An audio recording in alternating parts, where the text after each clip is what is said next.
we all want to get things perfect, but the most successful legal operations folks are willing to do stuff that feels scary and get moving. I don't want you to do the dishes. I want you to want to do the dishes. That's how I feel about the GCs. Like, I want you to want to own this problem. Hello, everyone, and welcome to Pearls On, Gloves Off. Thank you for joining us. I'm your host, Mary O'Carroll. Today, I have on with me Ironclad's very own co-founder and CEO, Jason Boehmig. We did something a little different today, and rather than our usual 45-minute or so episode, we recorded a long-form podcast. You know, a little end-of-year experimentation, and really some inspiration from the great podcasters like Joe Rogan and Andrew Huberman. I wanted to have Jason on because I have personally learned so much from him and continue to be inspired by his vision. You know, Jason and his vision were a big reason that I decided to join Ironclad in the first place. We really see eye to eye on why legal operations professionals and the community that we've built here is so important to who we are as a company and where this industry is going. Of course, we're going to start with Jason's personal journey, how we met, and how the rise of CLOC grew in parallel with the astronomical rise of Ironclad. It's been an incredible 2.5 years for me personally here, and I hope this peek into our conversation shows you a little bit about why. Thanks so much for listening. Well, thanks for being here. It's going to be fun chatting with you. Yeah. I was just thinking back to when we first met. It was at the Nut House. We met at a dive bar. That's amazing. I forgot about in Palo that. Alto, yes. Yeah. Which is no longer there, sadly. It was the last standing dive bar, I think, in Palo Alto proper. Yeah. Yeah, we met there through a mutual friend connection. Yep. And it was during the day, so it's not like we were out drinking at a dive bar. Yeah. And I think Kai was there too. So that was the first time we met, and when you guys came and told me about Ironclad. And then I think you came to Google to show us it after we heard about it. But that's right. That was the first moment. Yeah, pretty wild. And I just noticed, like, going back to founding moments, that's a founding moment. This table is the table from my apartment, my initial apartment that we like started the company around. That we're sitting is at this in our actual office table now. that has like been reused in the office. So is I haven't this seen like this an in a while. IKEA table? It's it's a $99 IKEA table that came with 4 chairs as well, which amazing. are somewhere over we there. have to keep this for all of time now. Yeah, exactly. So you started Ironclad what, like in 2015? So yeah, 2014, I quit my job, went to Burning Man, and then came back and started Ironclad early September 2014. And you were a lawyer, but you also had like banking background too, right? Yeah. So the catch up on me is econ degree, undergrad. Didn't really know what I wanted to do. Went and applied to some investment banks in New York. I'd been to New York one time, like drove through it as a kid and got a job there, like packed up everything in a suitcase. I worked for Lehman Brothers doing banking and later sales and trading stuff. And yeah, moved to New York, shoebox apartment, had a great 5-year run there. But I'd always wanted to go back to law school. Yeah. And I thought I'd work at the bank for 2 years. I actually ended up working there for a little longer. And when Lehman catastrophically imploded, a lot of good lessons there, was kind of like the right time to go back to law school for me. Yeah. And so, then moved out to the Valley after that. So you went to law school, you worked at a law firm, and that's when, like so many other founder stories in the legal tech world that are parallels, like you go in there and you find out that you could do this so much better if you could use a little bit of technology, right? Yeah. So my initial thing that I wanted to do was not be a startup founder, but it was be a lawyer that used technology in the practice of law, because I felt like that could unlock a lot that, you know, everyone knows and knew back at the time was broken about the legal profession. Is it's not that satisfying. You're doing a lot of rote work. Yeah. And the stuff that you actually learn in law school sort of isn't relevant because a lot of it you have to just pick up and it's like more mechanical. Yeah.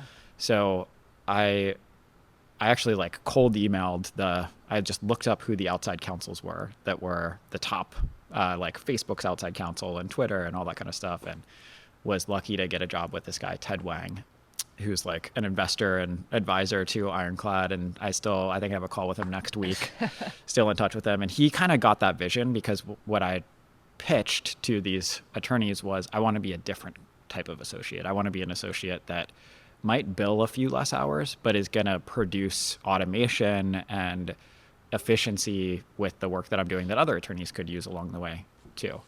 So he was really like forward thinking and to allow me to slot into a little bit of a non-traditional associate role where most of the time I was practicing law, but I was also like working on tinkering and stuff. Yeah. So you knew you wanted to do that even before you started at the firm? Yeah. So wow. When I was working at Lehman Brothers, it was sort of the rise of quantitative trading. And for the first time, you had these MIT coders sitting on the trading floor next to the person who had been trading bonds for the past 30 years. Yep.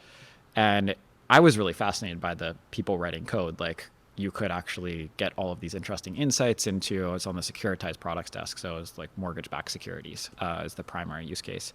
And if you were writing code, like you could analyze every mortgage that was securitized into a particular security, and you could never do that with just like looking at it or reading it yourself. And I was pretty fascinated by like, wow, quantitative, data-driven ways of doing finance have like revolutionized the profession.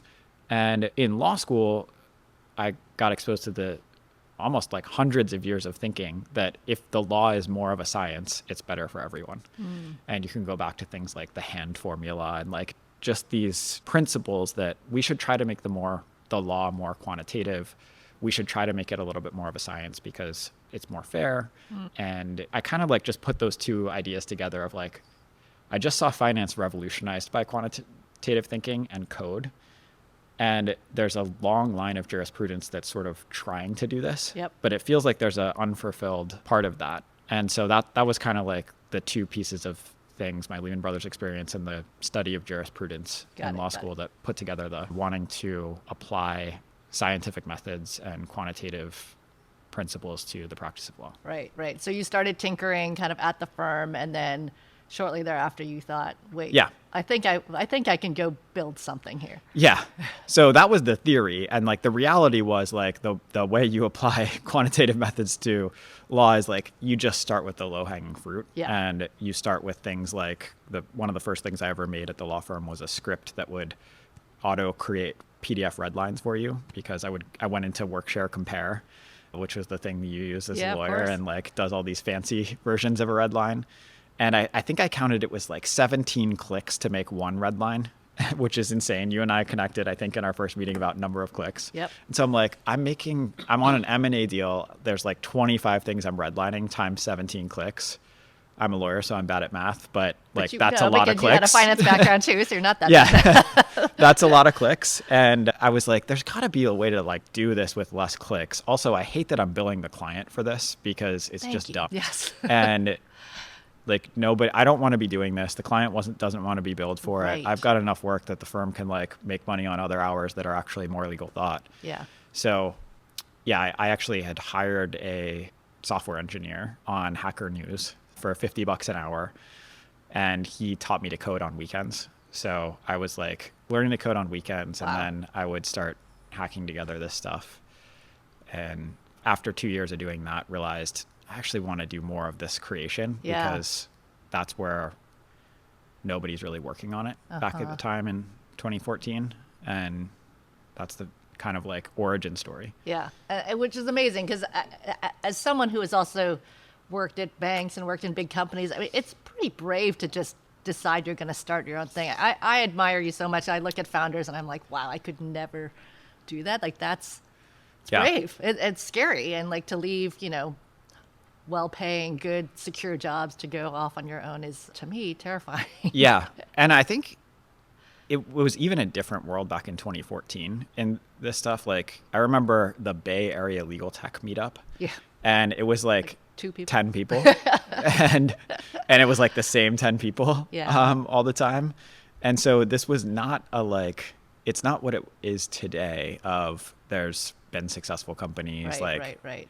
This was more universally considered a bad idea. And then the tough thing is, I think that maybe people don't talk about when founding companies is like, one, I think lawyers tend to be a little bit risk averse. Yep. But two, you have a ton of student loan debt. Yeah, that's I didn't have any help getting through law school. Yeah. I just took out a ton of loans. Yeah. And I think I had like $180K or something of student loan debt. I also had some from undergrad for good measure. And that's scary. That is very scary. You're starting a company. No one's really created a path that you can follow on that, and you have a bunch of student loan debt. And yet you still wanted to do this because you believed in it that much, or like what was Yeah, driving you? I like really, and I tell other people thinking about starting companies this, like, I think you kind of, if you don't feel like you have to do this, like you have to do it. Yeah. You maybe think about how much it's going to take. Like, we're just getting started. I really believe that. And Yeah. I'm almost at 10 years. Yeah. Yeah. And that is like every single time you go to a party, like you go meet people, you're going to talk about this. Right. And I fortunately love it. But I think that that's like an underestimated thing in starting a company. And you probably don't realize how much of an investment of your life it's going to be when you're starting out, right? Yeah, you don't. I don't think there's any way of understanding that unless you've started a company before. I just watched an interview, I don't know if you saw it, with the CEO and founder of NVIDIA. Yeah. And these folks asked him, like, knowing what you know now, Yeah. would you go back and do it I again? saw that same thing. Would you found another company, or would you do it all over again? And he was like, oh, hell no. Yeah. He's amazing. He is That's amazing. such a good clip. We need to Yeah. like link that in. And at that time, if we realized the pain and suffering and just how vulnerable you're going to feel, and the challenges that you're going to endure, the embarrassment and the shame, and the list of all the things that go wrong, I don't think anybody would start a company. Nobody in their right mind would do it. But I get it from his perspective. I mean, Yeah. it is a lot to give up. So would you do Yeah. it all over again? 100%. I mean, I think I was just talking about this morning. Like, the weird thing about founding is there's a lot of tough stuff. There's also amazing stuff. Yeah. And it's kind of like inseparable. It's like really hard and really tiring, and it's really energizing and really like exhilarating. Totally. All at once, inseparable. And it has to be fun. I mean, I remember, I like what you said earlier about when you're starting something, you almost feel like you have to. It's not even a choice, have right? to. You don't even think about, should I do this or not?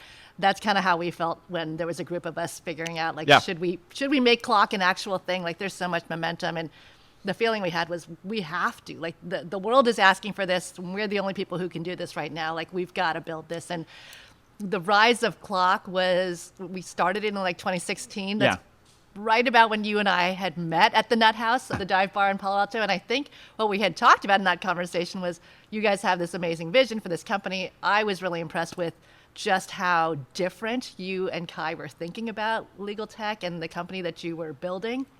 And I think that's when we said, we're doing this thing in Vegas in May at CLOC, and you guys have to be there. And then you guys did. You showed up, I don't remember what month that was, but probably just weeks later. Yeah. And the maybe first you even Vegas. got like the last booth that we had available, I feel like. We Because did. it was a very last minute, like, we had just met, and I said, you guys got to do this. Yeah. Back of the room. Yes, like, back of the room. yeah. And that was what was so cool about that, is you could really feel the founder vibe. Yeah. And I think it's almost like it's a community of founders Right. in the CLOC world. And I think I remember it was either that year or the following year that we actually got a couple of our investors to come out, because I Oh, wanted them really? to see this. I don't know if you know this. Yeah. I don't know that. But yeah, Steve from Excel came out, and I think somebody else did as well. And it was really interesting to get their take on it, because they were like, the passion here is 100x what you get at another conference, and it's amazing. And then the thing I was surprised at is they're like, this is also so small compared to other conferences, and like you can just tell it's going to be big. Oh, that's so cool. So I yeah, didn't know that I mean, story. the venture investors can kind of like spot that. Yeah. And they were spotting it with CLOC. I wonder what year they were there. So let's go back. So you were there our first year at the Bellagio. I think you guys got the last booth. So Yeah. you had like the worst physical positioning in Yeah. the sponsorship hall. And I remember I was excited for you guys because we had met and I knew you personally.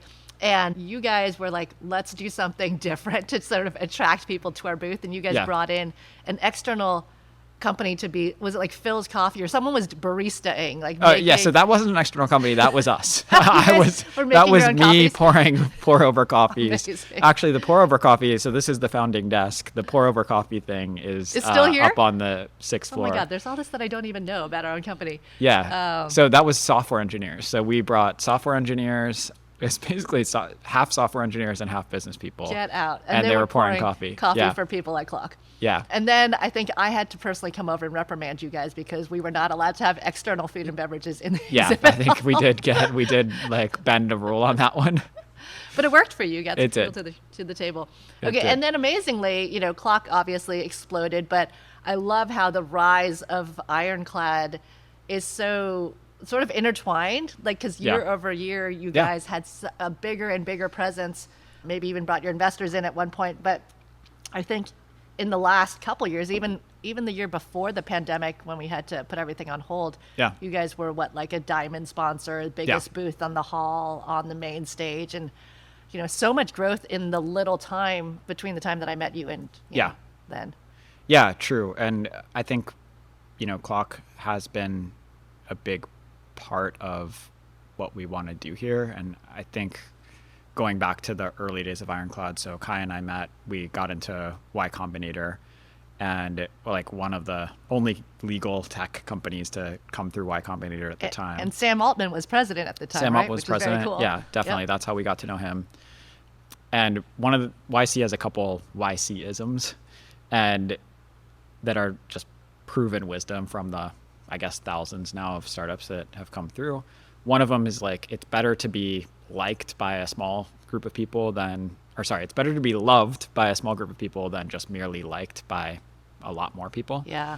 And we kind of like really took that to heart. And then CLOC was where we're like, we want this group to love us. Yeah. And we see something here that we're going to bet on as well. And that's the rise of the legal operations professional. And that's going to be who loves Ironclad, and we love them. Yeah. And And that was different. And just for everyone Yeah. who's listening, because I don't know that everyone knows what Y Combinator is. Yeah. We're all in Silicon Valley, and so That's we right. know them very, very well. But for everybody else, what is it? it's the premier startup accelerator, and there's a lot of startup accelerators now, but I think they kind of invented the modern startup accelerator, and it's where like Airbnb, when it was a 3-person company, and like an Airbnb in the founder's apartment in San Francisco, like they got their start through Y Combinator, Dropbox.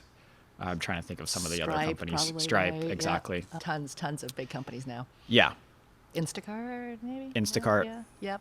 Okay, so you guys decided you're going to be a legal tech company. The focus, at least initially, was on the legal persona and legal ops, even specifically, and making this something that they would love. And Yeah. why was that so important? Because we're talking about a contracting system which touches everybody in the entire organization. Yeah. So I think there are a couple parts to that. So one is we felt like it was important to be the number one solution for a group of people. And, legal ops was a group of folks looking for solutions that there weren't a lot of people building for legal operations at very the time. true. And so part of it was the YC DNA of like, this is a group that we could be number one to, and we think is providing a lot of value, and that value is only going to increase dramatically over time. So like, this is a really interesting segment of the market to be in. The second piece was around kind of a core insight that we had, which is taking something that is like a single player desktop experience and making it collaborative. And now I think we've seen this with other companies who were started around the same vintage of Ironclad. There's a company called Figma that I think is a good example of this, which is we're going to take a design file that used to live on just the desktop of a designer in Sketch. We're going to put it in the browser and all of a sudden like make design more collaborative. So instead of just being a thing a designer works on, it's going to be a thing a designer collaborates on with the marketing team, the community team. And that's going to dramatically increase the number of users of design files at the company. Obviously we see that even more with contracts. We said, we're going to take this thing that used to be a Word file on a lawyer's desktop. We're going to put it in the browser. We're going to make it collaborative. And then all of a sudden you have like AEs collaborating with the legal team. You've got the marketing team collaborating with the legal team. You've got the finance team collaborating with the legal team. So I don't say that we're not legal tech, but I think legal tech is limiting because legal tech implies you're used by just lawyers, and lawyers and legal ops professionals are a really important part of our user base, and we want them to love us. Yeah. But we also are fundamentally taking something that used to be not collaborative and should be collaborative, and thereby expanding it to the whole company. Yeah. And what, I guess, to go back a little bit, what made you want to solve the contracting problem in the first place? I mean, you're explaining how it wasn't that collaborative, and I agree. I mean, contracting is broken. You can ask anyone in the entire company of any company in the world, and they will tell you it is not a great experience. Yeah. So it's a clear problem. But what was there like a one moment for you, or like why was this the problem that you wanted to solve? Yeah, I think it's so foundational. And I was kind of like just kept going down the rabbit hole on it of, obviously the initial experience was as a lawyer. And a lot of what I was doing was making unstructured contract data structured. If I was doing the Series B financing for a company, I would actually have to comb through their employment contracts and make sure that certain conditions were met and maybe represent those in a spreadsheet. And it was just manipulating data and turning these like long form text documents into structured, quantifiable pieces of information. And I just realized like at the abstraction layer, like so much of legal work and so much of corporate work is manipulating data and contracts and turning it into structured form and then like having that structured form go throughout the company. And it was kind of this insight of like, wow, this is a problem. If it was solved, would just be a massive unlock, not just for lawyers. Like one, it could change the entire profession, or the corporate part of the profession at least. And then two, like this could be a massive accelerant to companies because every function, like the finance team, think about something as simple as revenue recognition, where you're really like reading a contract, understanding how that fits into a revenue framework.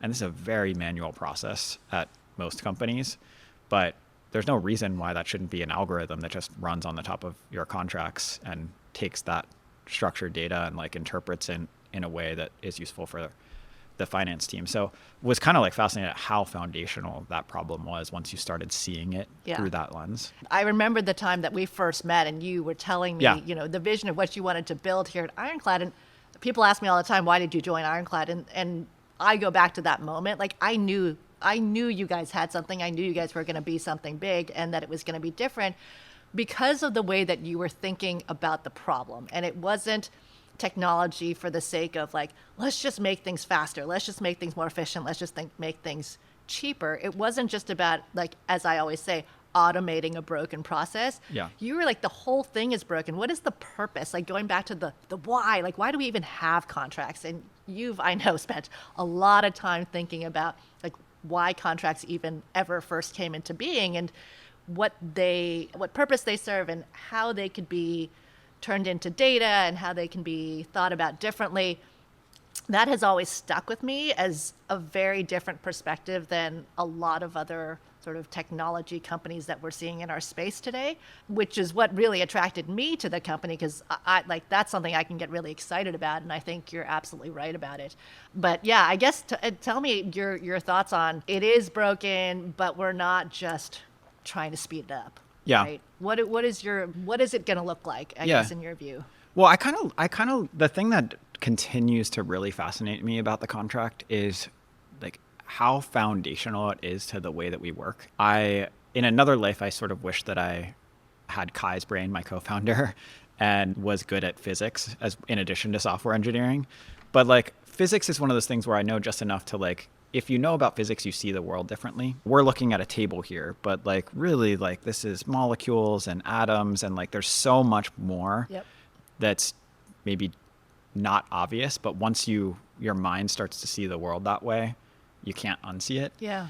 And I think that's how it has been with contracts for me of like, we don't even think about this, but like the reason we're sitting here is because there's a contractual relationship and like that is mutually beneficial for both of us. Right. And like we're able to work on interesting problems and like receive economic benefit and like support our families. And there's like, we don't really think about that. We just think about the relationship, but really like that relationship doesn't work without the formality of a contract behind it. Yeah, very true. And that is everywhere, like shareholder agreements, like think about Ironclad. And this is actually an anomaly in history. The fact that we're able to work this way, like the corporation and this binding together contracts is a relatively new sophistication to this technology that's existed for thousands of years. And I'm just like really fascinated by that. I'm also fascinated by like, what if contracts could get even more sophisticated? Like what ways of working would be possible? Like an employment relationship is a relatively new thing to be this pervasive and this sophisticated in society. And I go back to some of the initial first contracts in history, ancient Sumeria, when the contract first came out and the technology was first released and people started stamping these symbols into clay tablets and recording transactions in them.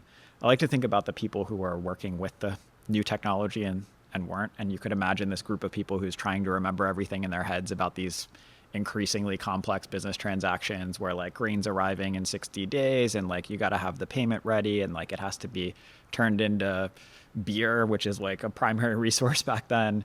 And the people who had the clay tablet, like they would just be operating so much more efficiently. Yeah. And they could also like get money lent to them easier because they could show exactly what that transaction was. They didn't have to like go explain it to someone and like hope that they believed that this grain payment was going to arrive. Like you could actually see the mechanics of the transaction. And I'm just kind of amazed by this concept and want to enable increasing layers of sophistication on it for future humanity. But I feel like we haven't come that far from the cuneiform tablets to spreadsheets. Yeah. The way people are tracking things and keeping them Yeah. In their heads, but now they're on spreadsheets, and how much further we can go with that. Yeah. And I think like we need in order to keep pace with business and the way that people want to work, we do need new mediums for the contract and new ways of recording it and accessing it and understanding it. Yeah. What would you say to the people? I have so many conversations where people are like, yeah, CLM, so interesting, makes a lot of sense.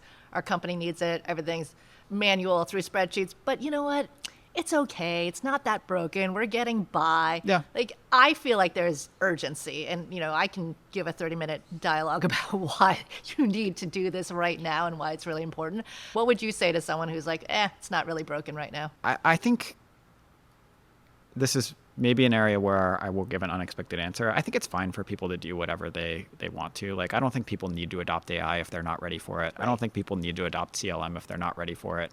I do think like that the macro trend of history is going to be digitization of contracts, increasing complexity of contracts, increasing volume of contracts, which you're going to need technology to deal with. But I'm not one who's like pounding the table that people have to move on to something that they're not ready to. I kind of think like, well, you're much more patient than me. I'm like, what's wrong with you people? But there's enough people who are doing that. And like, I'm more excited, me personally, I'm more excited about the people who are already bought into the clay tablet or already bought into the modern digital contracting platform than the folks who need convincing. Like, I like to stay with the innovators. Yeah. Okay. And then let me just go back to the legal ops world, which is near and dear to both of our hearts. Yeah. And the sense of community. So obviously you hired me to help build out what was already there, though. So when you guys first started the company, community was always going to be a big part of the Ironclad, ethos and all. Like, and where did that come from? Because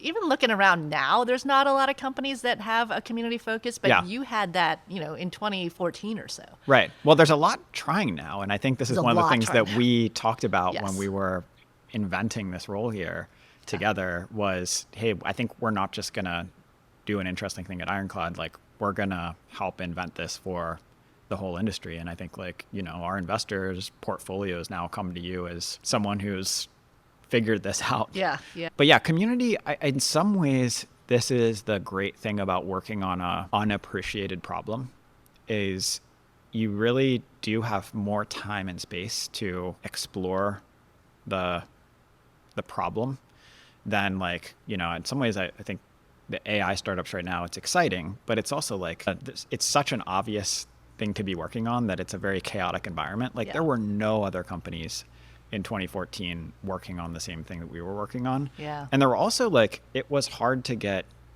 people that were interested in what we were doing and potential customers. So what we said is like, we believe in this space. We're here for decades. Let's get to know people and let's understand not just the problem, but the people behind the problem. And that kind of like desire to learn and understand was the early origins of community. And the first iterations of this were like, hey, I wonder if people would show up if we bought them dinner. And then we would invite like our software engineers and designers. And we just started having these interesting conversations. And it kind of like snowballed from there because there is this really like special group of people that are working in legal departments. Yep. And I think they're very interesting and likable once you start to get under the surface, Yep. as you know. So we just kind of kept building on that momentum. Yeah. And you and I talk about all the time that we want to be the company that understands that customer, that persona better than anybody else. And I think I consider that a large part of what my role is here, is like trying to really be in their shoes and convey that to other parts of our company. So our customer success, our product team, everybody kind of understands what is happening in legal departments, what legal ops are thinking, and what the challenges are, and how can we as a company, as a product, help to make their lives better, but also as a company and a community, what we can do to make their lives better. And that's been a big focus of ours. Yeah.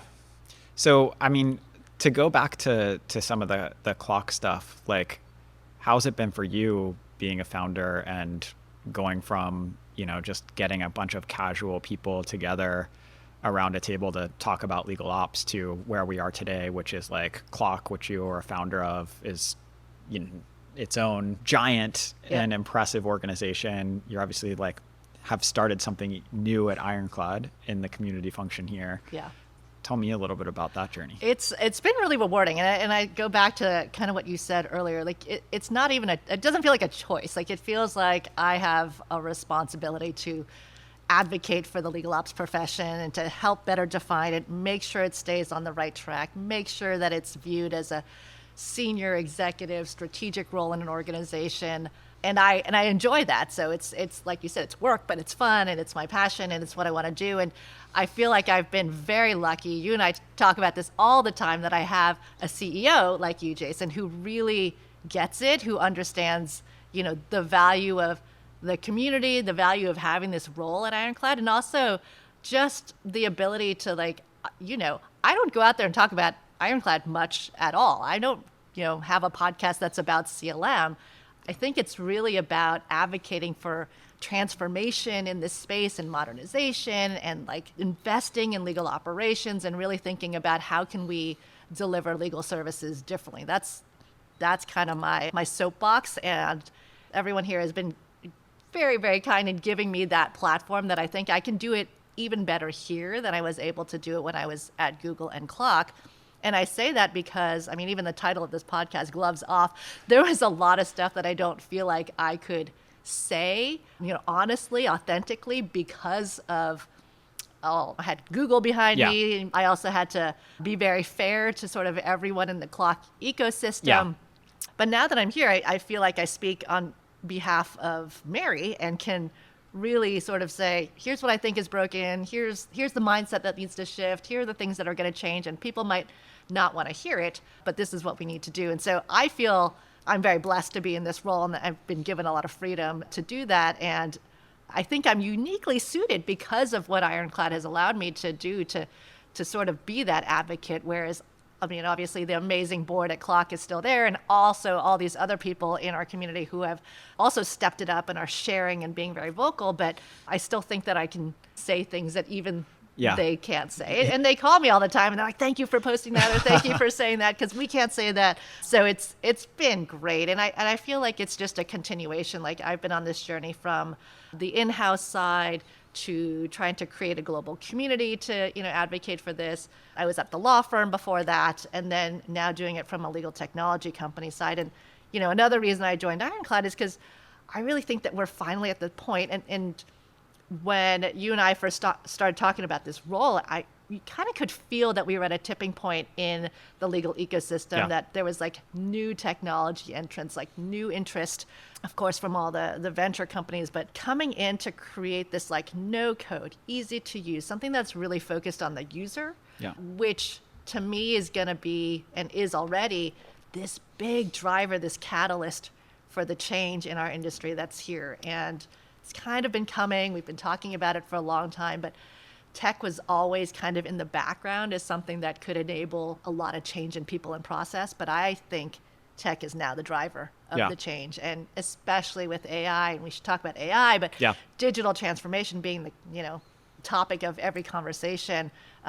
It's going to be the tech, good tech, that is going to push people to want to change. which is like so exciting. Yeah, it is pretty wild time. And like, what do you see as kind of next for legal ops, which has gone from kind of the ragtag crew of rebels to a mainstream thing now? Yeah, well, I think we're in a really important inflection point, and had Bob Mignanelli on the podcast earlier this year to talk about the shift into strategic ops. And I talked about this at CLOC a couple years ago as well. We have the opportunity to separate ourselves. We're maturing as a function. So the day-to-day running of the trains is happening. Like, that's really important as a foundation, but can we step out of that and step into more of like the strategic thought leader, being the right hand of the general counsel and really helping to steer the rest of the company? And, going back, that is why technology like CLM and Ironclad is so important, because the data that you're able to now play with, capture, like have access to for honestly the first time ever in an organization by anyone, not just by legal, is going to give you insights into how to run the company, not just how to run legal.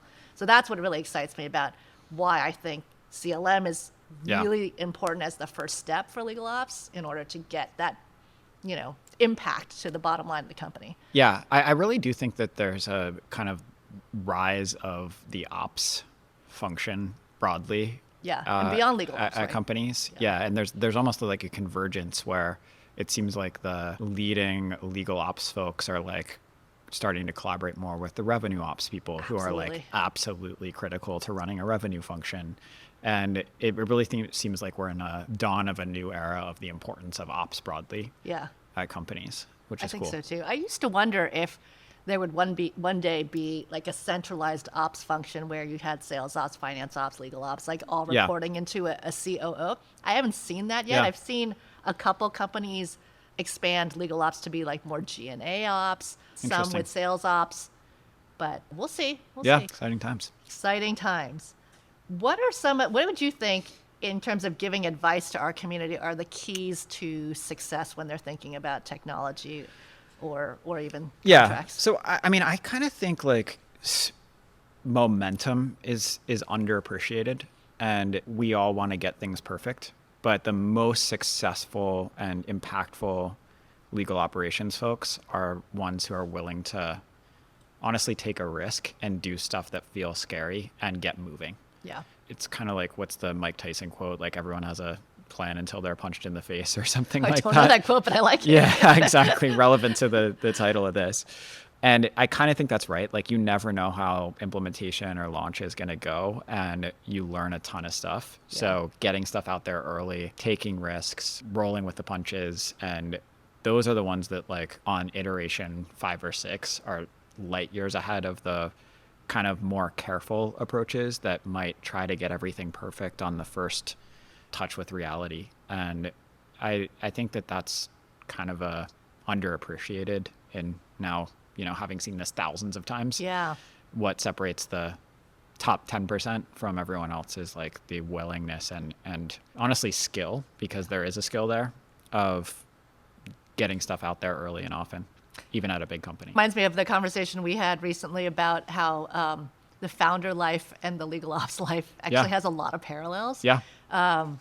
Because you're the one who kind of made that sort of aha moment. What made you think that?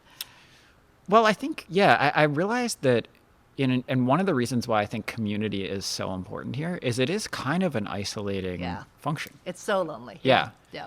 And it is kind of misunderstood in that, I imagine if you're a legal ops professional and you go to a function where there's a lot of other job titles, people are like, what's that? Yeah. So what are you doing again? Yeah. Community is no different, but and I think that there's really exciting stuff like that. Like, you get to invent the future, and you kind of have a ton of agency and control, but it's also like misunderstood. Like, people don't get it, and so I kind of feel like it's a similar emotional journey to being a founder, which is a lot of agency, but a lack of understanding by a broader audience about what you're doing. Yeah. When I first started here, I think I remember saying to you, like, God, CEO and founder, it's such a hard job. It's got to be so lonely at the top. And I felt that when I was running CLOC, because And you only get the problems. Everyone comes to you with like all the problems of the day. No one ever calls you up and says, "Can we talk? Something really good happened in our department today." I'm curious what your read is on legal ops and AI. Obviously, I talked about the clay tablet revolution back in the day, and the groups of people that were using clay tablets and the groups of people that weren't. Yeah. And just what an impactful piece of technology that was. It feels like we're on the verge of another one of those with AI. We're very early days. Yep. But, what are you seeing in the legal ops community? I think there's a lot of interest. There's a lot of buzz. There's a lot of pressure from above for the first time. Yeah. And I love that. I mean, I think when digital transformation as a buzzword first came, that was a big driver of hiring for legal ops and investing it in and wanting people to leverage technology. And AI is just like another accelerant to say, what are we doing? Why are we doing things the same way in legal, and how are we going to be doing it differently? I actually think the adoption and the real use, we're still very early stages. And I honestly think it will take a while before it truly transforms how legal departments work. But it's there, and there's curiosity. And to me, that's the biggest gift that we can have, is like having people have an open mind to what can AI or tech do to change the way that we work day to day. I mean, you've been thinking about AI for a decade or more probably by now, and been very, I think, intentional about when and what we rolled out as a company. But how are you thinking about it? Yeah, so we're correct. Have been thinking about this for a while, and dating back to when I was at the law firm. Yeah. And this is the second or third, I guess, depending on how you measure it, AI wave that I've been a part of. Yep. And wave one was like Watson. Remember Watson of course, and the yeah. initial excitement about Yeah. that? It was like winning Jeopardy and producing some pretty interesting results. We had seen that initial promise of AI, and we're excited about what it could do for contracts. Obviously, like going back to the theme of structured data and trying to create that from unstructured long form text. Yeah. Obviously, AI seems pretty impactful and interesting technology. But yeah, 2012 was like the initial observation around AI. We started the company Ironclad.ai in 2014. And what we realized was the AI back then wasn't quite where it needed to be to meet the standards of legal professionals, which is really high standard. Really higher than other areas, for sure. And I think we still see this to some degree of, if you're, just to take a concrete use case, doing a legacy contract import, which is taking a stack of PDFs and getting it into structured searchable data. If 10% of that data is wrong, but you don't know what 10%, it kind of like invalidates the usefulness of all of it. And it just goes, it might be a cool demo, but you're not going to rely on the data set if a random 10% of the data is wrong. Yeah. And so the standard has to be like 99% for it to really be useful to legal professionals and like trusted as a piece of the operating rhythm. And, we couldn't get to the 99% with AI back in 2014. So what we realized is like the way you can get to 99% is by helping people with the actual work of creating contracts and with workflows. And if you're actually structuring the data from the get-go, you're at 100%. So that's kind of why we focused on, for the early stages of the company, workflows and using those workflows to power structured data in a repository. And we never stopped working on the AI. So we're on, like 9.5 years of AI development. I think what's been really great about that has been, with this new wave of generative AI, we have had a lot of the data infrastructure and foundational work done, and we're able to layer on the new interesting parts of the technology, along with like some of the proprietary models and things that we've been working on for quite some time. So this like combination has been really powerful. Yeah. The workflows, it's funny. I've only been at Ironclad for like 2.5 years. And in the early days when people were like, do you guys do AI? Like, do you have it so you can have a requester answer a bunch of questions, but depending on how they answer something, it gives them a different template? We're like, yeah, that's just conditional logic. Yeah, exactly. It's not actually AI. So for a long time, there was a confusion out there, just misunderstanding about what AI actually is Yeah. and what workflows and automation could already do a lot of like what seems like magic to a lot of folks. Yeah, I think we've always been very focused on delivering a result. And where our question has always been, what's the best technology to deliver that result? And I think where I see other companies going wrong is they put the technology first and then the result second. And this is also where I see like deployments go wrong. If the purpose of the deployment is to use AI, it's not going to be successful. Right. You have to know what you're trying to accomplish. And if AI can help you accomplish that in a more effective way, that's fantastic. Yeah.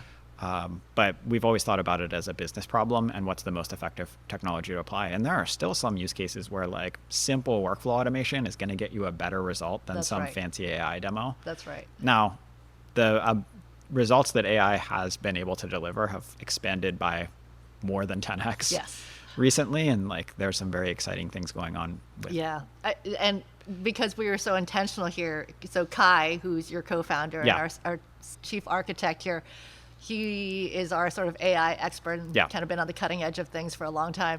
In the first like year or so that I was here, we were hearing from, being out there, talking to customers, talking to people out in the legal ops world, everyone's like, AI, what are you guys doing on AI? And I kept coming back to Kai and be like, Kai, my God, we need to invest. We need to do more AI. We got to do everything when it comes to AI. And he kept saying, trust me, there's something coming, and like we can't do it as well until this comes, and we should just wait for it. And I was like, we are wasting time. Like I said, I'm very, very impatient. And then Kai's like, it's here. And, like overnight we're hearing OpenAI and ChatGPT and all this stuff in the news. And I go, is that what you were telling me about for like all this time with big words that I couldn't understand? He's like, yes, it's here. And then everything, that we built happened very quickly. Yeah, there was a lot of smoke and mirrors there for a bit where, there would be a AI result that would take 4 weeks to deliver. And you're like, that's not AI, right? They're just telling you it's AI. It's a human behind the screen. And we kind of knew that the actual AI and kind of a game-changing piece of technology was coming. And thanks to Kai, who I think another thing that we've been able to create a model on is the co-founder who goes from doing a lot of things to just deep focus on AI. So Kai spends 100% of his time on AI now. And, we know Kai, but for folks who don't, he's got 2 CS degrees and a physics degree from MIT, like critical Palantir engineer, incredible technical and business mind.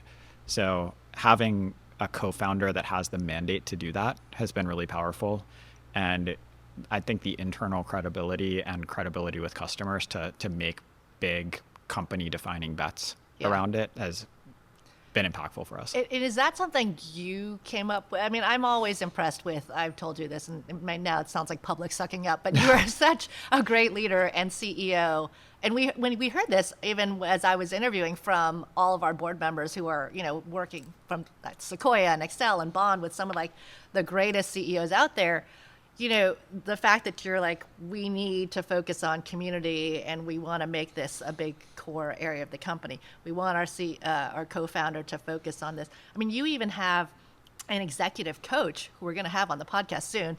Yeah, she's going to come on. But like you said, all of our executives should have access to an executive coach. I mean, all these things that are, I think, pretty unique you're not taking, some SaaS playbook from one of our, I don't know, some company that you look up to and saying like, rinse and repeat, I want to be like that company. Where do you get these like visionary ideas of yours? I think it's really admirable. Well, I think part of the art of it is knowing what to invent and what not to invent. And, we don't want to invent a better way to do enterprise sales. Like there's a fantastic way to do enterprise sales. It works. What we really want to do is be excellent at running that playbook. And then community, there's not really a playbook on that. So that's going to be one of our chips that we're going to spend.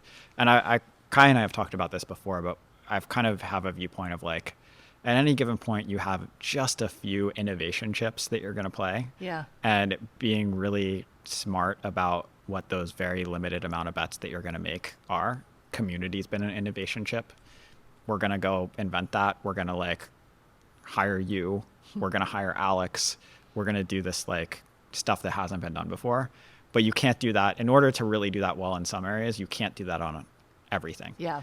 And I think the real secret is hiring great people. Like everything is easy if you hire great people, and everything's hard if you don't have the right people. Yeah. And I think we've been really lucky to kind of have this snowball effect of we've had a few great hires, you know, people want to work with Kai, people want to work with you, and we're able to attract some of the best talent in the world to the company. And like stuff is just easy when you have great people who pass the ball and support each other and aren't in it for the individual glory, but are in it for like the team. Yeah. And I think we're all just Ironclad first and industry, the customer first in the way we think about things. And like, if you're smart about your innovation chips and you have a team oriented and customer oriented mindset, a lot falls into place beyond that. I definitely feel that. I definitely feel it's a team environment and an Ironclad first. And I want to say here that everyone gives me credit for bringing Alex Sue on and to build this community function with Alex. And I'm like, I had nothing to do with it. When I was hired, Jason already said, by the way, I've also found this other guy that's going to be part of the community team with you. So that was all you're doing and thinking Mary and Alex together. That's not really true. That was totally, I give you a lot of credit for that. Like, sure, I had talked to Alex before, but like it doesn't happen without you here as well. Well, you mastermind. You should take credit for that. It's been a lot of fun. So let's go back to AI for a second. Yeah. You also just recently published an article about the future of the profession. Yeah. Law firms specifically, but then also thinking about legal departments. Like what is AI going to do, and how fast or slow do you think the change is going to take place? Yeah. I mean, I think this is going to be truly transformational to the legal profession broadly. And there's not going to be a legal job that is untouched by AI. Yeah, I agree with that. I think it's going to play out differently for in-house legal departments and corporates and for law firms. So I think with in-house legal departments, it is going to revolutionize the efficiency of the work.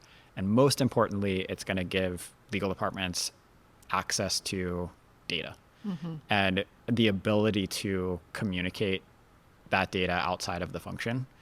And I think that this changes the role of the legal department from one who's kind of the department of no stereotype that we always know about, and Alex has some great TikToks on, to one of the most interesting data sources in the company. Yeah. And this is kind of like mirrors the rise of ops. Ops is becoming a lot more important because running a modern corporation is about math and data. Yep. And the legal team has had no math and no data to contribute and has only had policies. They're starting to be able to tap into the biggest underground source of oil at the corporation, the contract. This is your customer list. This is your employee list. This is your revenue. This is the dollars in, the dollars out. And we're helping drill those wells to that oil data.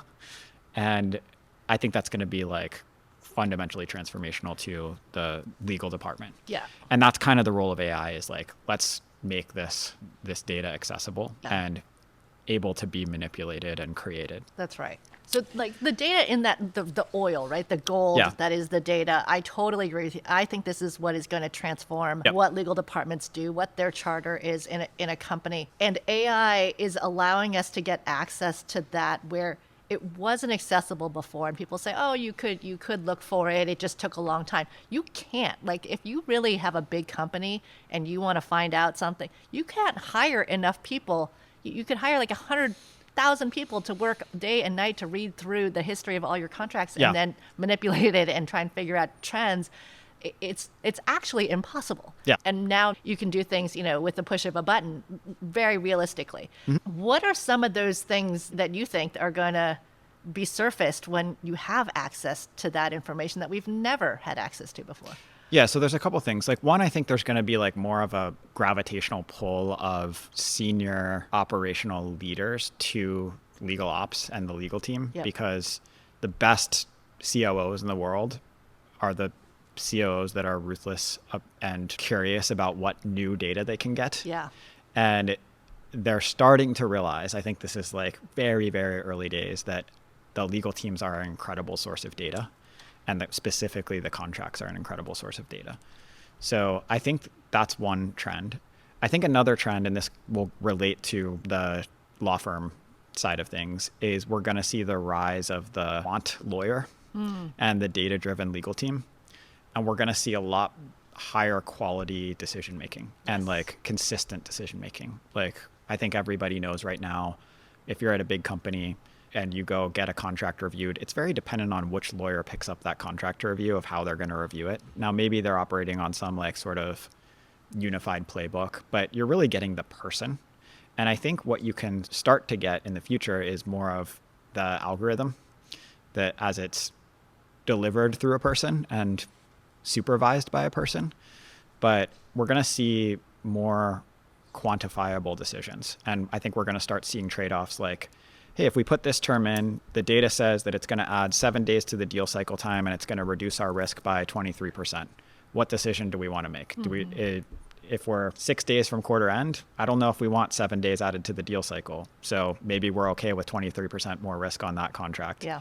And this is like exactly mirrors the rise of quantitative finance and the traders looking at MIT coder data on the trading floor and making better decisions about trading bonds, because you couldn't look at the mortgage tape and go through every single mortgage payment in a big securitized MBS deal, but you can go through that algorithm. So I think that's going to really start in legal teams, and we see that like literally today. This is not a sci-fi idea. This is happening. Right. The data is coming back.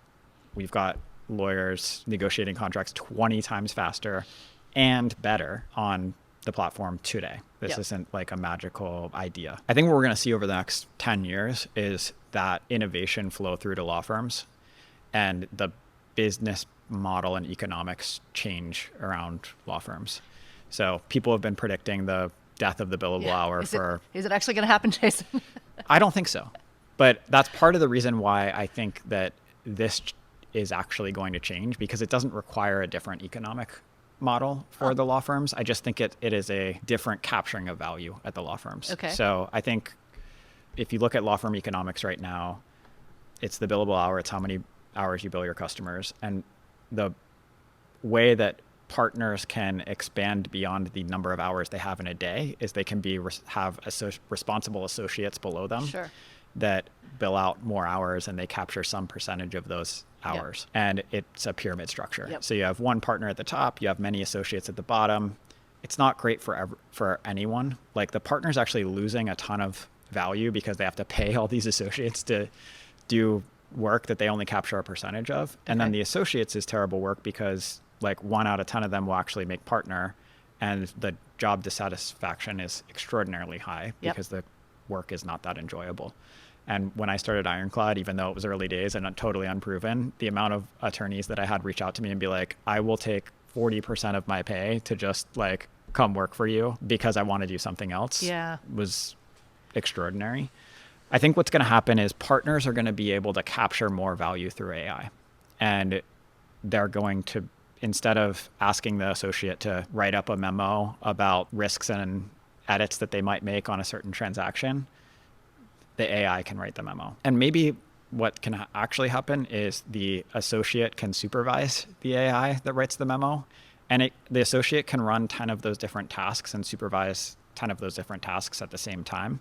And so you have one associate doing a lot more work, getting more closely mentored by the partner. This is one of the reasons the job satisfaction is so low, is like you don't actually interact with the partner a lot. Like maybe 10 minutes of your 14-hour day is getting some learning from the partner.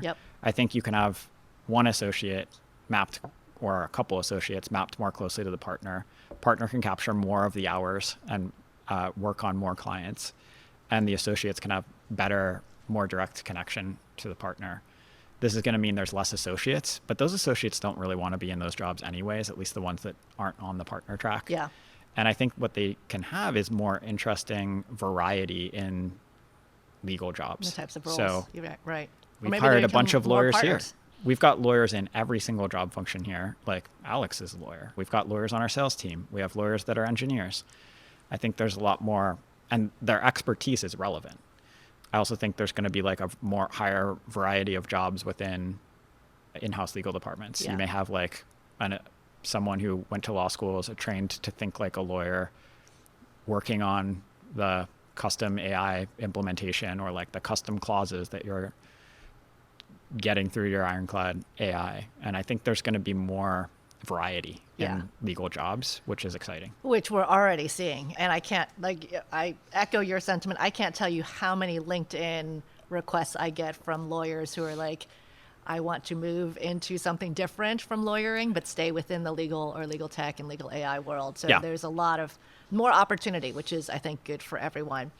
Going back to what you and I were just talking about on the legal department side, and the importance of data and how it can change the way the department is perceived and the work that it does. I actually wrote a blog about this quite recently on why the GC should want to own CLM. And it's because of the rich data. Like, the data is gold. Whoever owns that data is going to elevate their position in the C-suite, right? Because that 100%. Just nuggets of information about decisions and how the company should be run. And a lot of folks struggle with CLM is really hard. It touches so many parts of the company. I don't necessarily own all of it, so I don't want to deal with it. And I keep saying, I don't know if you saw the movie The Breakup with Vince Vaughn and Jen Aniston. There's a scene where she's like, I don't want you to do the dishes. I want you to want to do the dishes. And that's how I feel about the GCs. Like, I want you to want to own this problem. There's so much opportunity. There's so much like challenge and winning that you can get if you make this successful. Like, I really want them to step up and say, I know this is ugly across the company. And I'm the one who's willing to make it happen and make it successful, because they should know what's on the other side of that success. I think that's a really insightful way of thinking about things. And I do think this is going to be hard. Like, we've talked a little bit about this, but I think because there has been a lack of collaboration technology available, and legal teams have, in part because of that, been turned into the Department of No. What has happened over time is there have basically been shadow legal teams that have been created. That's true. Deal Desk is sort of like doing legal work, but is not supervised by the legal team and is sort of supervised by the sales team. And, even in some capacities, like procurement is really kind of like a contract creation process that is in some cases operating in part like a shadow legal team. Completely. And I think GCs are going to need to have some tough conversations about reconsolidating those. Like, there's very good reasons in some cases why those have been created. The business needed them to be created. But I think in a world in which there's collaboration technology that can make contracting broadly more efficient, faster, more data-driven, they need to be reconsolidated, or they at least need to be operating on the same platform that's going to put the data in an accessible place. And there are going to be some tough organizational and cross-functional conversations that need to be had. And I think the most forward-thinking GCs and CLOs and legal ops leaders are starting to have those conversations and get collaborative about it. We have some very forward-thinking customers who are solving those problems in unique and interesting ways. And I think that's a great topic of conversation for the community and the legal ops leaders, is like, how do we get the business what it needs, but also make sure that we have the right contract architecture that needs to be connected and consistent across the company. Yeah, when I was talking to someone about this recently, they said, well, if CLM is making it so easy to access all that rich data, and you're going to put AI on top of it so you can just, without a lot of training, just ask it a question and get all sorts of insights about the business, what's to stop the CFO or this chief strategy officer from saying, like, I want that. I'm gonna start querying it myself and get all the data kind of away from legal. So and then when I heard that, I said, well, nothing's going to stop them, and that's why the CLOs and the GCs need to step it up and take that role and to step into it and want to own it. I agree. It's going to happen. And I think it should exist within the legal function, because the legal is the function equipped to deal with all of the nuances to contracts, like the risk, the policies, the understanding of like what is being created by a given set of language. But I think if they don't step up, other functions will, because the data is that valuable. And so I hope that industry gets that right. And I hope that, we can help equip legal leaders to advocate for the right way of this being put together. It's just reminding me of another interesting conversation you and I had recently with a bunch of senior executive legal ops leaders who are all, and this happens, as we were saying earlier, because the role is lonely and it's challenging. Yeah. Every time a group of leaders get together from the legal ops world, we really feel this sort of sense of camaraderie, like we're all in this together and we're all dealing with these challenges of like, how do we as legal ops professionals get that seat at the leadership table within legal? Like, how do we get the GCs directs to see us as a peer? Sometimes because we're the only non-lawyer at the leadership team in the legal department. And what we had all turned to you and said was, okay, Jason, you know our world really well. You're also the CEO. What are our GCs feeling? Like, are they also feeling that they're trying to get, a seat at the leadership team table because they're on the G&A side and people think they're the office of the no? Like, what is a GC measured on from the CEO perspective? And I loved your answer on this. Yeah, I think this is we're at a really, and that was very insightful for me too, because I think I get to see both sides, the GCs and the CLOs versus as the legal ops leaders. And I hadn't really put it together till that conversation that when I talk to the GCs and CLOs, they're like, nailed it, mission accomplished. Like, I hired a legal ops person. They report directly to me. I love them. And we've like kicked off a CLM implementation, plant the flag, mission accomplished type of thing. And the legal ops leaders tend to be thinking like, I'm 2% done here. Yeah. There's all of these other things we can do. Like, we can wire this up to the finance system. And I think there is a disconnect on knowledge of how far we can go. Yeah. And I think the legal ops folks can see a lot farther into the future on the systems and data side than the GCs and CLOs are currently thinking. Yeah. And it'll be interesting to watch that play out. And I think we can help enable both sides, really. It is. I mean, I counsel so many GCs and CLOs about how to scale their department, what to look for in their first hire, how to build out that role. And I love doing that. So if anyone wants to have those conversations, I'm always happy to. But I think that you nailed it in that once they've gotten over the hump, they've gotten the budget, they got the head count, they hired the person, they've scoped the role correctly. They're like, yes, I did my part. I hired my legal ops person. Now I can go back to doing other things and move on. Whereas even, 13 years after doing legal operations at Google, I was like, oh my God, I've barely started. We have so much to do. The mountain, like we're way at the bottom of the mountain. And there's a little bit of a disconnect there. We were also asking you, like, how does a GC feel in his or her role? Are they also trying to constantly like move up the mountain and feel like they need to establish themselves? And what we asked you was something like, how do you judge their performance? Or like, what are you most excited about when this GC or CLO comes to you? Is it, hey, we've, managed to fix that privacy policy, or we dismiss some sort of litigation threat? Or is it, we found a new way of working? Yeah. I think what I hear from the best, most impactful GCs and CLOs is that they want to be business partners. Yeah. And I think this is where there's really a great partnership developing, is legal ops folks are often come from the business side and are helping the GC and CLOs show up as a business partner, show up with data, show up with better ways of working. I think that's one of the things I continue to be excited about with the AI that we're seeing our customers use from Ironclad, is like, it's faster and better. And that's kind of how the best GCs think about this, is like, it's not this false trade-off. It used to be a trade-off of like, we're either going to move faster and be more risky, or we're going to move slower and be more safe. And now you can move fast and be safe through technology. And you have to have the legal ops be a part of that technology journey, and you have to honestly follow their lead a little bit because they know how to do this.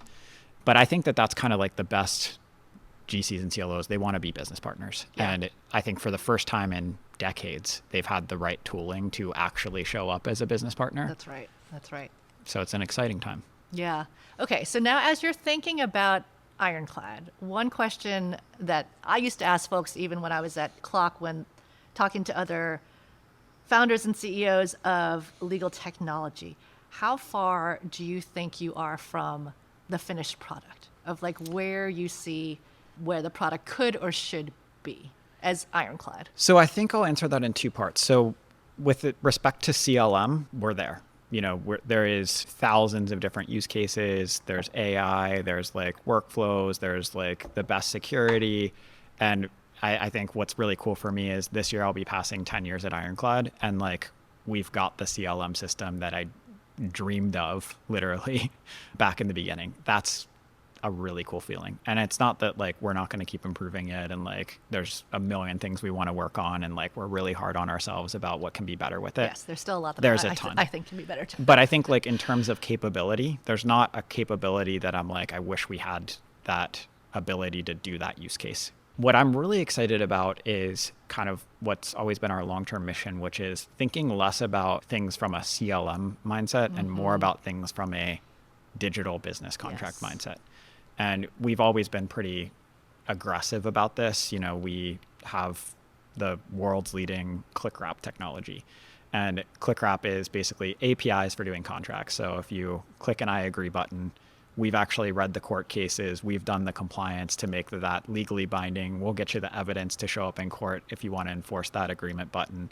And there's 2 companies in the world that do that, and we're the best.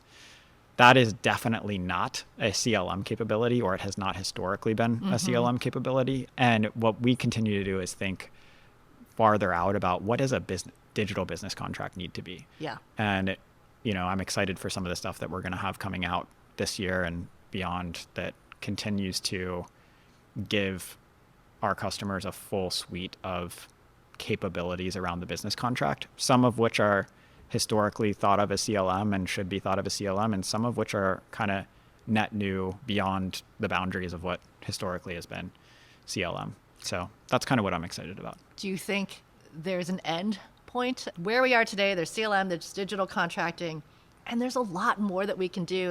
And I think I asked you even when I was considering coming here, like, why not jump all the way over? And you've always said we're very deliberate about what the market is ready for too, right? Like too much change too fast is going to be too much, but you're sort of gradually moving the industry, but also the entire profession in changing the way they work over time. And like, is there an end? Yeah. Well, I don't know if there's ever an end, but I think what we continue to be focused on, and like the more I learn about business is it's actually quite simple. You just need to focus on the customer and solve customer problems. So we're always focused on solving customer problems. We're not necessarily focused on like a flashy technology, although if that flashy technology is solving a customer problem, we're all over it, like AI. I think like, in terms of futuristic stuff, blockchain is a really good example of blockchain is really cool. I'm convinced that someday there is going to be an interesting use case in contracts. Blockchain is not solving any contracting problem right now. It is more of a use case of wanting to use blockchain, which is not a actual customer problem. And I think it'll be interesting to think about like how technologies like that fit into and when they are solving real customer problems. And, that's the type of stuff that when there's a meeting of interesting technology and best way to solve a customer problem, we always want to be first to that. Yeah. And looking across the ecosystem now, the CLM field is extremely saturated. There's a ton of market competition and even new entrants that keep coming in, which boggles my mind. Like, it's so saturated. Who in their right mind would want to start a CLM company today? But somehow it's still happening. What advice would you have for the folks that are trying to navigate through all this? This is a question I get all the time. Like, there's so much noise. Like, how do I figure out what's real and what's not, whether it's AI or just CLM generally? Yeah, I mean, like, very practically, my advice to people is don't just rely on a demo or marketing, like rely on what you're actually doing with your own data by yourself. And I think that continues to be a really easy way to separate signal from noise for CLM companies. Like, if you work with Ironclad, like, we're going to put you in a sandbox before you buy, and you're going to be able to test everything with your own data. And that's just a very clarifying function. And so where I see folks misstepping is like they get caught up in some hypey thing, they get a good demo, assume everything works, and then they're stuck left holding the bag afterwards. And that's the thing that just I want to move our industry away from, is I think there have been a lot of failed CLM deployments historically. Obviously, like some tough lessons learned by the industry there. And I think there is a world in which we can move away from that and have a lot more higher percentage of CLM implementations be successful. I wish there was more high quality in CLM. I think it has been very noisy and very chaotic. Like customers deserve a great set of vendors here. And yeah, we're obviously very focused on that. Yeah, and the PTSD is real. I mean, I went through my own failed implementations, like manyfold of many things, and to go back out to your stakeholders and your leadership team and say, like, we're gonna try this one more time, and I think this time it'll be different. It is really rough, and it's hard, and it's scary, and I can see why the GC is like, I'm not gonna own that, make that someone else's problem. But I really think in the last couple of years, we're in a very different spot as an industry, and with, Ironclad, but also other technologies that are out there that are way better than they were a couple of years ago. It's happening. It's happening. Yeah, you can be successful. Well, Jason, it's been really fun, such a pleasure. I want to wrap up. We're towards the end of the year. It's December.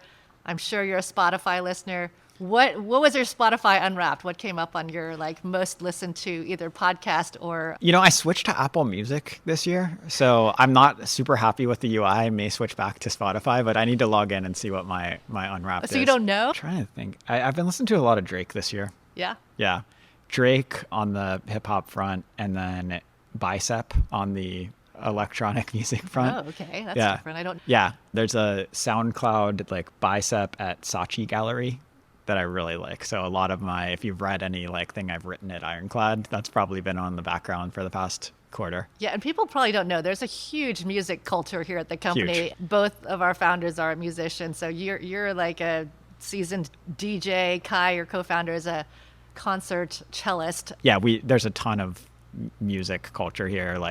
If folks have seen any of our events, we incorporate DJ Thad, who I think some people might not know is actually on our customer success team, and his full-time job is customer success, and he does an incredible DJ set. Yeah, he's really good. Amazing. Well, thank you again for your time. I know your time is precious, but this was a lot of fun for me personally, and great to have you on the show. We were able to do it. Yeah. Thanks, Mary. All right.